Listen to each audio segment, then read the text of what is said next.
Chapter 1 Arjun का वनवास। इंद्रप्रस्थ के राजमहल में महाराज युधिष्ठिर सहित पांचों पांडवों अपनी प्रिय पत्नी अनिंद्य सुंदरी द्रौपदी के साथ सुखपूर्वक रह रहे थे।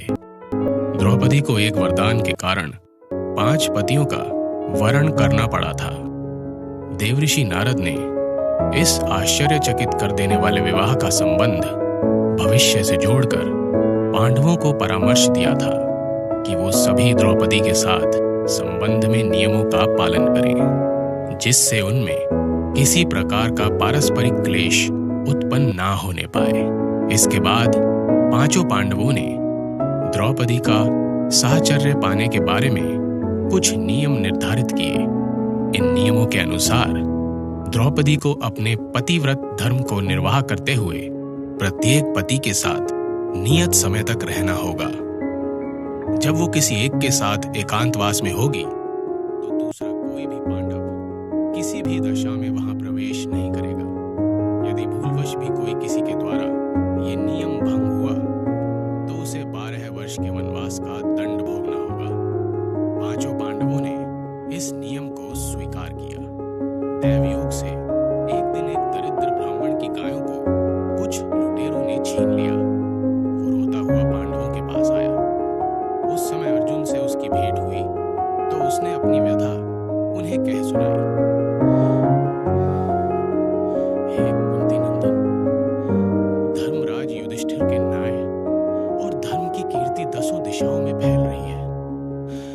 फिर भी आज कुछ निरंकुश लुटेरों ने अजय पांडवों का भय ना मानकर मुझ दीन ब्राह्मण की गायें बलात् छीन ली हैं। ब्राह्मण ने विनती करते हुए कहा, हे श्रेष्ठ धनुर्धर, आपके बल के समक्ष किसका बल है? कृपा करके मुझ दीन ब्राह्मण को न्याय प्रदान करें। विप्रवर, आप निश्चिंत रहें और हृदय को मलिन ना करें। अर्जुन ने ब्राह्मण को सांत्वना देते हुए कहा, धर्मराज के राज्य में प्रजा को कष्ट देने वालों को कठोर दंड भोगना पड़ता है। उन म्लेच्छ लुटेरों को भी अपनी करनी का दंड अवश्य भोगना पड़ेगा। आप मुझे बताएं कि वो दुष्ट किस दिशा में गए हैं और आप चैन से रहें। मैं शीघ्र ही आपकी गायें आपको ला कर देता हूँ।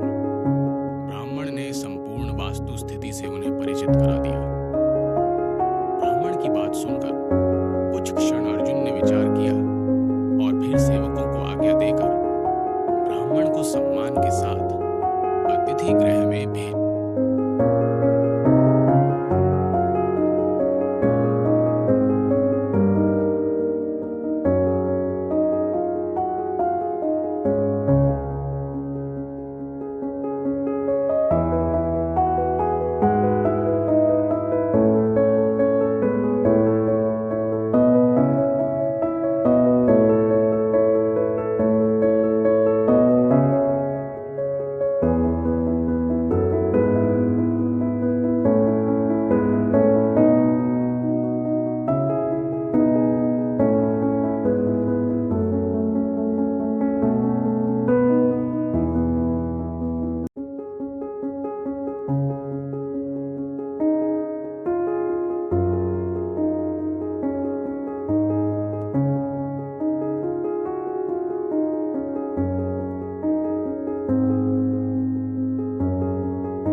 का पालन किया है। बता, हम तुम्हें ऐसी आज्ञा कैसे दे सकते हैं? महाराज, ये नियम और धर्म का पालन करने वाले को कदापि बहानेबाजी का आश्रय नहीं लेना चाहिए। अर्जुन ने दृढ़ता से कहा, आपका स्नेह मेरे धर्म पालन में बाधा ना बने, मैं आपसे ऐसी आशा करता हूँ। युधिष्ठिर धर्मज्ञ थे, अतः उन्हें ये आज्ञा देनी पड़ी। अर्जुन इंद्रप्रस्थ का वैभव छोड़कर वनवासी हो गए और तीर्थों का भ्रमण करते हुए हरिद्वार जा पहुंचे। हरिद्वार का पुण्य पावन वातावरण अत्यंत सुरमय था। अनेक विद्वानों, संतों और ऋषि मुनियों के दर्शन पाकर अर्जुन कृतार्थ हो गए। पतित पावनी गंगा से नित्य प्रति स्नान करने का सुअवसर बड़े पुण्य भागी को मिलता है। एक दिन अर्जुन ने प्रातःकाल भागीरथी में स्नान के निमित्त डुबकी लगाई तो स्वयं को किसी पाश में बंधा अनुभव किया, जो उसे जल की अनंत गहराइयों में ले रहा था। बहुत प्रयास करने पर भी अर्जुन को बंधन मुक्त होने से सफलता नहीं मिली। अंततः उन्होंने स्वयं को एक भव्य महल में पाया, जिसमें चारों ओर नाग कन्याएं विचरण कर रही थी। नागलोक में आपका स्वागत है महाबली अर्जुन।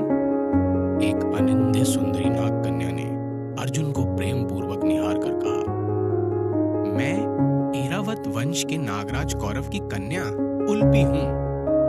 मैं आपको प्रथम दृष्टया ही आप पर आसक्त हो गई और आपके प्रेम में वशीभूत होकर मैं आपको यहाँ ले आई।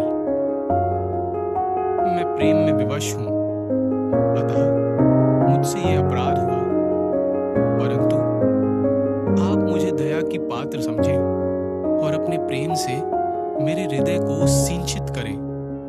अर्जुन ने उस प्रेम पुजारिन की दशा समझते हुए उसके प्रेम प्रस्ताव को स्वीकार किया और उस रात्रि उल्पी के दिव्य महल में विहार किया।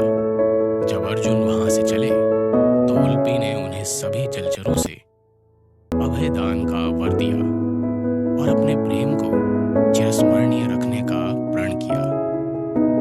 हरिद्वार में कुछ समय व्यतीत करने के पश्चात अर्जुन ने अपनी यात्रा आगे बढ़ाई और वहां से अगस्त्य वट, वशिष्ठ पर्वत आदि कई पुण्य तीर्थों के दर्शन करते हुए आगे बढ़े।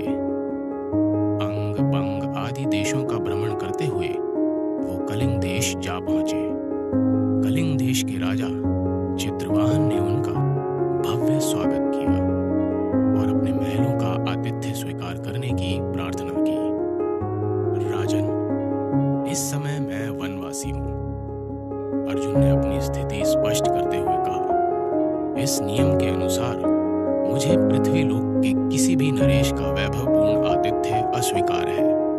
अतः मैं आपके इस सुरमय वन में कुछ समय व्यतीत करने की आज्ञा चाहता हूँ। राजा चित्रवाहन ने अर्जुन को सहर्ष आज्ञा दे दी। पांडुपुत्र अर्जुन की कीर्ति चहुं ओर फैली हुई थी, जो राजा चित्रवाहन की पुत्री चित्रांगदा ने भी सुनी थी।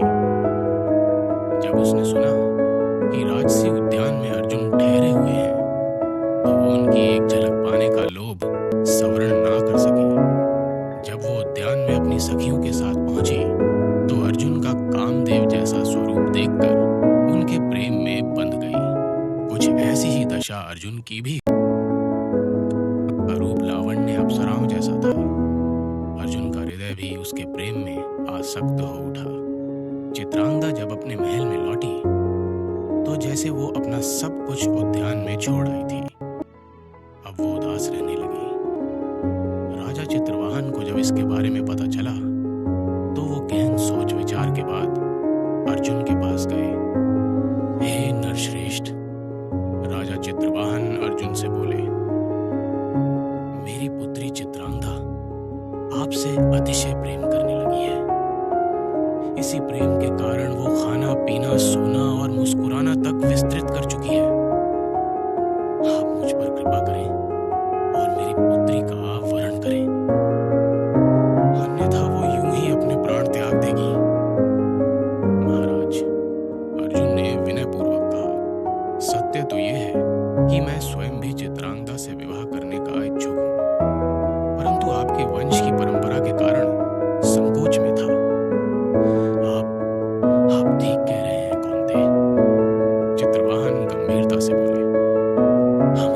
वंश में कन्या का विवाह पुत्री का धर्म के अनुसार किया जाता है।